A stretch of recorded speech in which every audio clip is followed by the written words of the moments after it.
Doctor Babasaheb Ambedkar open university.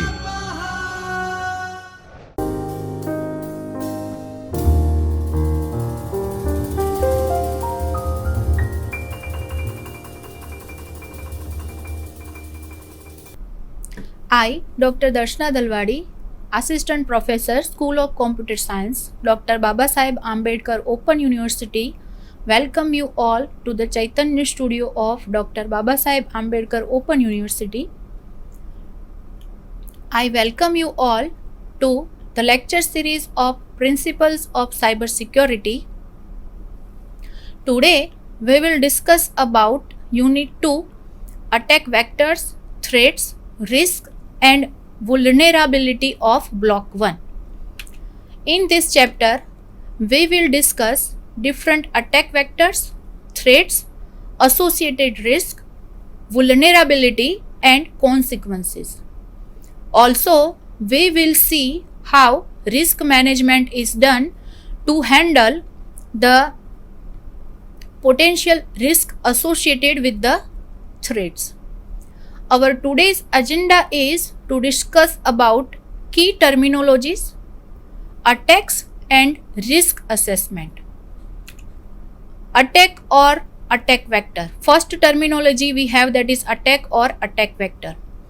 An attack vector is defined as the technique by which unauthorized access is gained inside the computer or network for a criminal purpose by exploiting the vulnerabilities in the system. Next key terminology we have is risk. It can be defined as the probability of the loss from any particular threat from the threat landscape, which can exploit the system and gain the benefits from it, such as loss of private and confidential information such as username and password, sensitive organization data. Also, the loss of the reputation which has occurred can be considered. Also, the loss occurred in terms of damage of destruction of hardware and software assets can be considered as a risk. So here we have seen about the risk. Now risk can be anything, as we have seen, loss of private and confidential information. If you are having username and password and if you are losing it, means someone is stealing your information of username and password, then it is a risk, because with the help of that username and password they can access your data, they can do changes in data, they can modify the data. Then sensitive organization data. If your organization is there and you are having information about organization's financial detail or employees detail, then if such type of data is getting stolen by someone, then it can create harm to your organization. So these all are the risks associated with the data. Next thing we have, that is threat. Threat means anything that can exploit a vulnerability intentionally or accidentally and obtain, damage or destroy an asset. Now threat means what? In simple terms you can say anything by which someone is trying to get your data. They are doing it intentionally, whether they are not doing it intentionally but by mistake they have done, then also it will be considered as a threat. When they are having this threat, when attackers are applying threat to your system, at that time they can obtain your data, they can damage your system, or they can wholly damage, destroy, or they can steal each and every type of data from your system. So that these all things are considered as a threat. Next thing we have, that is vulnerability. Now what does it mean? Weaknesses or gaps in a system. Now suppose you are having any system and in your system you are getting some attacker is getting some gap. They are finding some places from where they can hack your data, from where they can try to steal your data. So that is called as a vulnerability. Weaknesses or gaps in a system's security program, design policies and implementation that can be exploited by different threats to gain unauthorized access of a computer system or network. This is called as a vulnerability. This is known as vulnerability.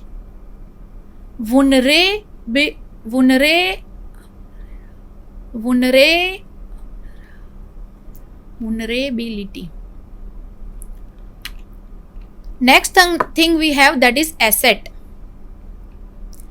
Asset is what? We can say people, property and information. People may include employees and customers. Property assets consist of both tangible and intangible items that can be assigned a value. We have seen that asset means you can have people, you can have property, or you can have information.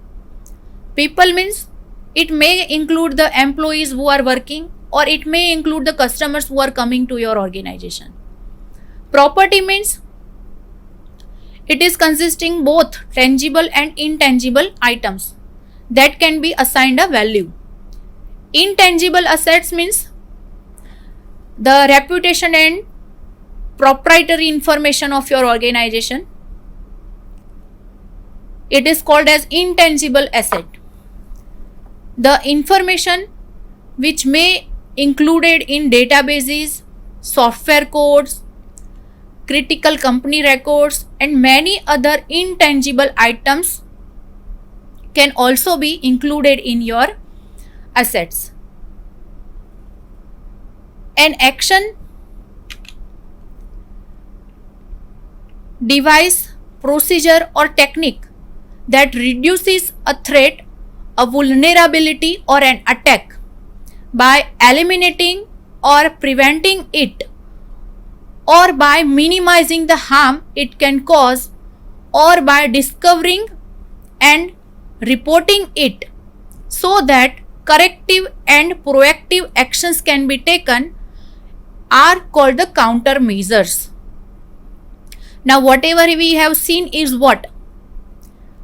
Up to this we have seen attack, then risk, then threat.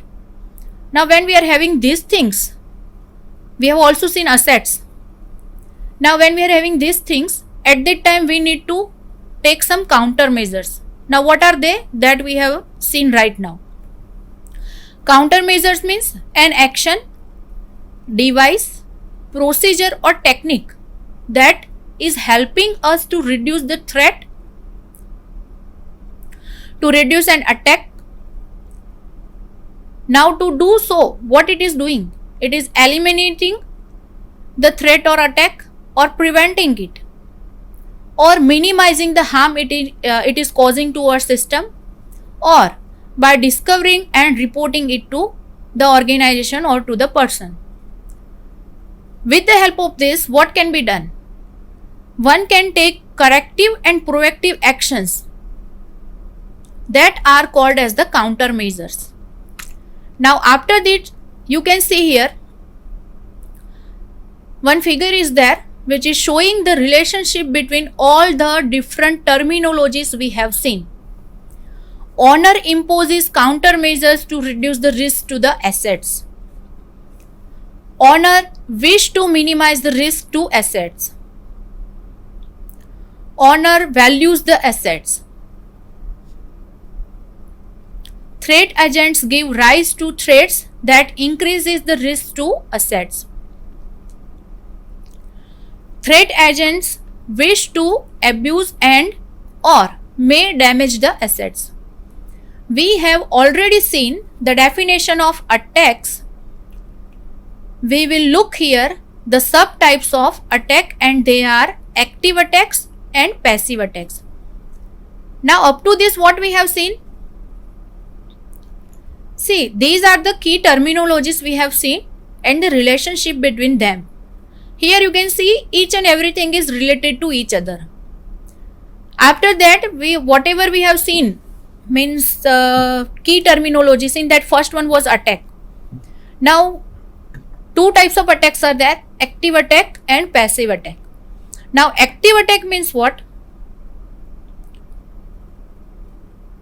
In this attack, the attacker intercepts the connection and then modifies the information. Here you can see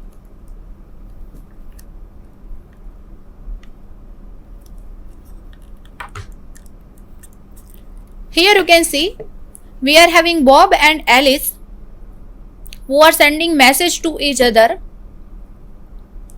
with the help of internet or other communication facilities. In between the transmission of message from Bob to Alice, we are having one person who is having name here as Darth. That person is capturing messages from Bob to Alice and later on replies message to Alice. Bob is sending message to Alice. Bob is just assuming that actually he thinks that he is sending the message to Alice. But in real what happens? Before sending the message to Alice, Darth is receiving the message from Bob. Whatever message they have captured, after capturing the message, they are replaying the message to Alice. This is called as the active attack. An active attack can be divided further into masquerade, replay attack, and modification of messages. What Darth can do with the message, whatever is captured? He can do these three things with the message: masquerade, replay attack, and modifications of message. Second type we have, that is passive attack. Now in passive attack what happens? In a passive attack, the attacker intercepts the information with the intention of reading the information and not modifying it. They are intercepting the message, but the intention is just to read the information. They are not going to do any modifications in it. It can further be divided as traffic analysis and release of message content. Now here we can see same thing we are having here. Bob is there, Alice is there. Bob is sending message to Alice with the help of internet or any other communication facility. But what happens here? Darth is also here. But what Darth is doing here? Darth is capturing the message. He is just reading the message, whatever content he has got, just reading it, and after that sending the message as it is to Alice without any modification. As we have seen here, the intention here is what? The intention here is only to read the information, not of doing any type of modifications to it. So this is passive attack. We can also classify the attack based on its origin. From where the attack come. Based on that also the classification can be done. Now in that first attack we have, that is inside attack. Now in inside attack what we have? If the origin of the threat agent is from the inside the organization, then it is called as the inside attack. The attacker is in the organization only, and from the organization only they are doing the attack, then it is called as the inside attack. which may have the authorization and access granted to the resources.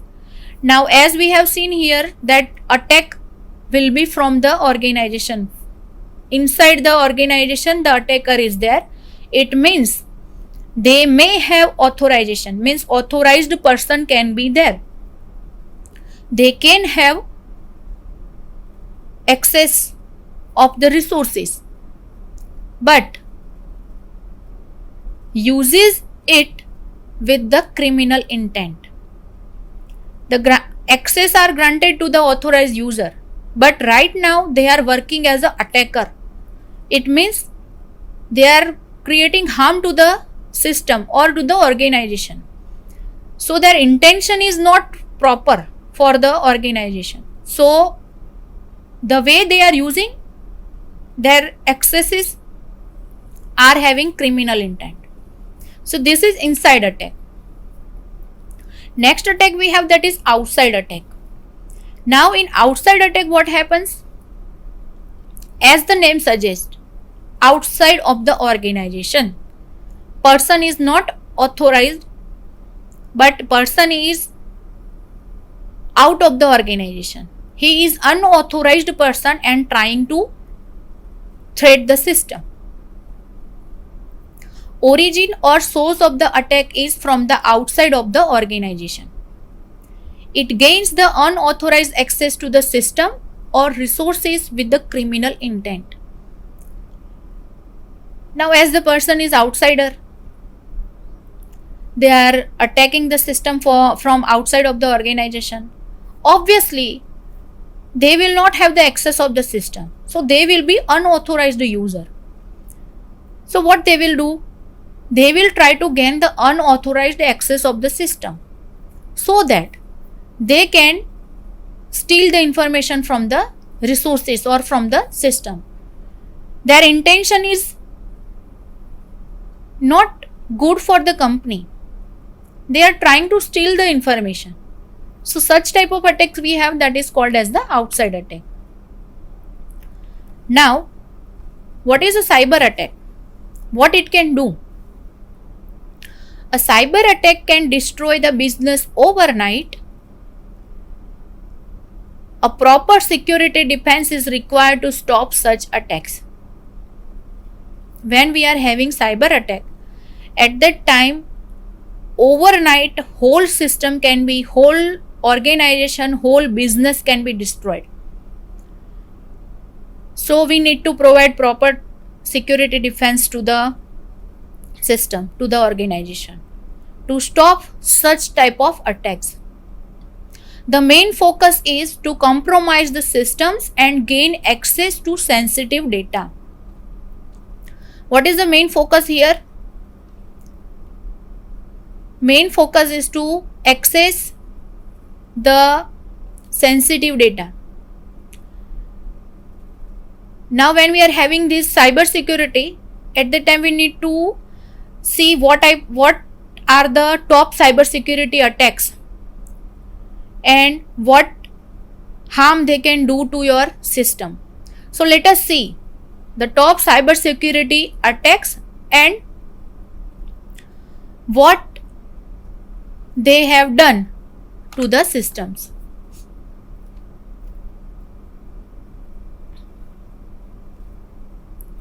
First attack we have, that is phishing attack.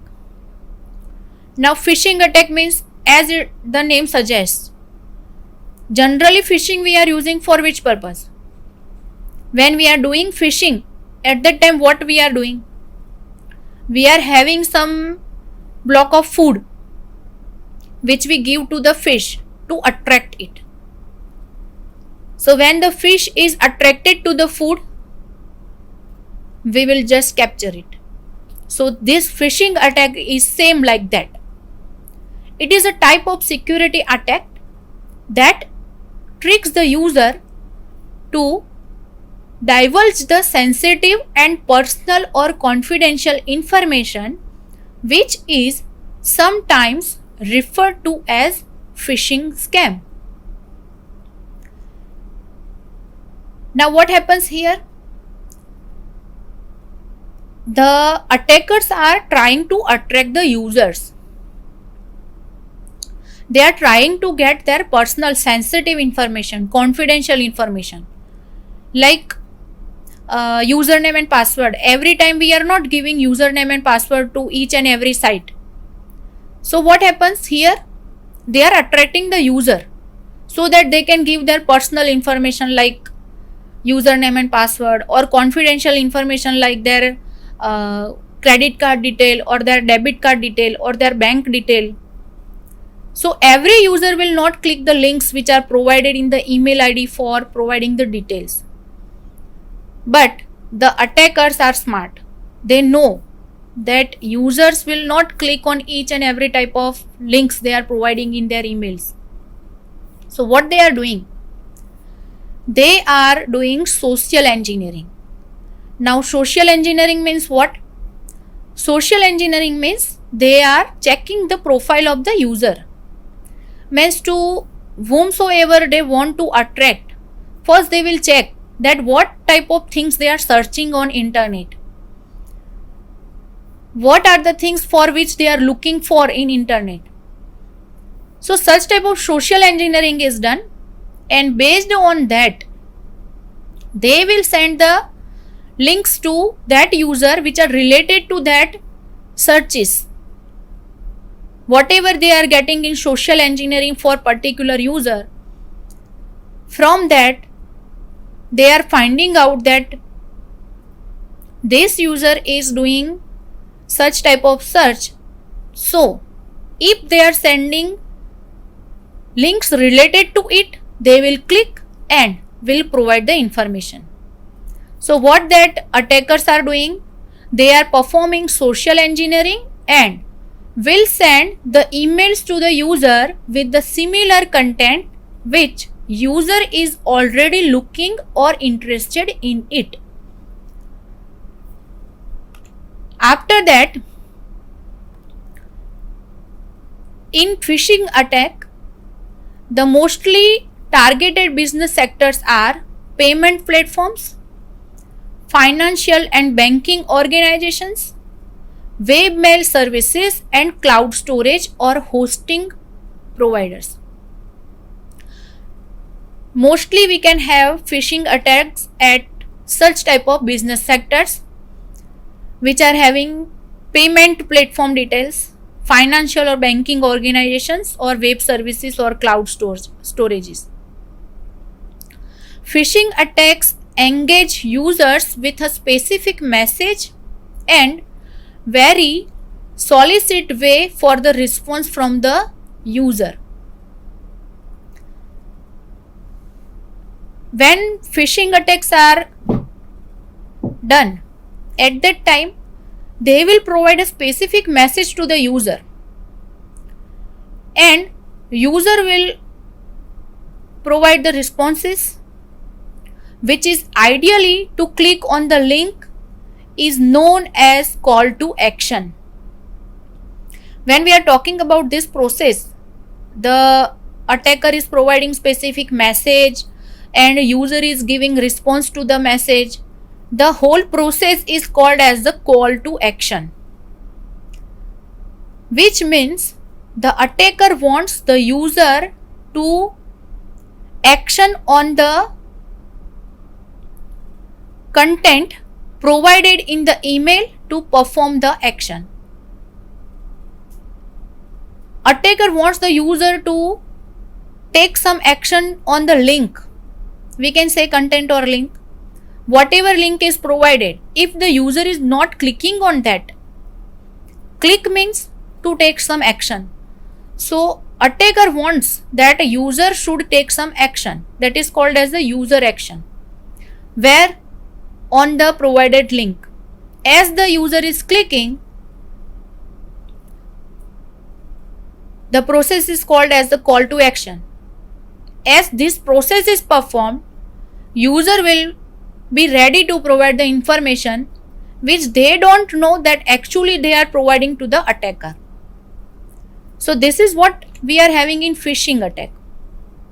Now in phishing we are having one another type, that is called as the spear phishing. When a phishing attack is targeted to the specific individuals of the organization, it is known as spear phishing. To individual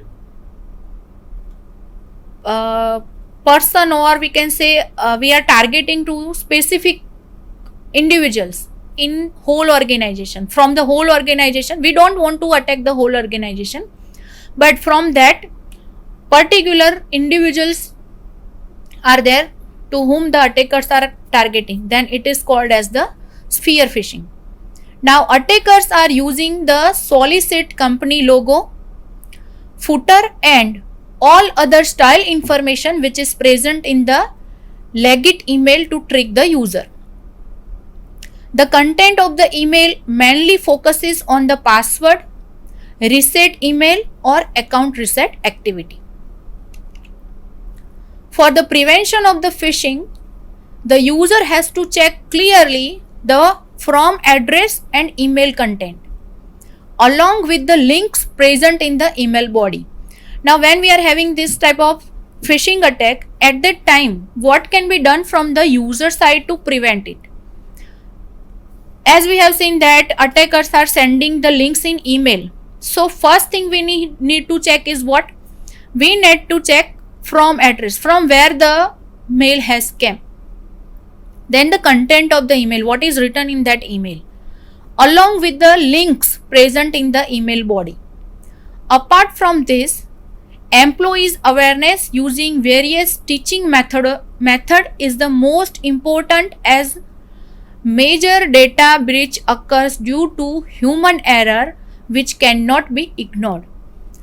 We can check this email, but with this the awareness of employees are also required, because most of the attacks are happening because of the human error, because we are ignoring some such things and we are just providing the information, and because of that we are getting the loss of data. So these are the steps we can do for prevention of the phishing attack. Now up to this we have seen what are the different attacks, what are different threats, what are different assets we have. Then after, countermeasures we can take. After that we have seen different type of attacks based on its origin: active attack, passive attack, then inside attack, outside attack, and phishing attack. In phishing attack also we have seen spear phishing. So up to this we are keeping today. In next lecture we will see remaining attacks and its type. So thank you for today. We will meet in next lecture. स्वाध्यायः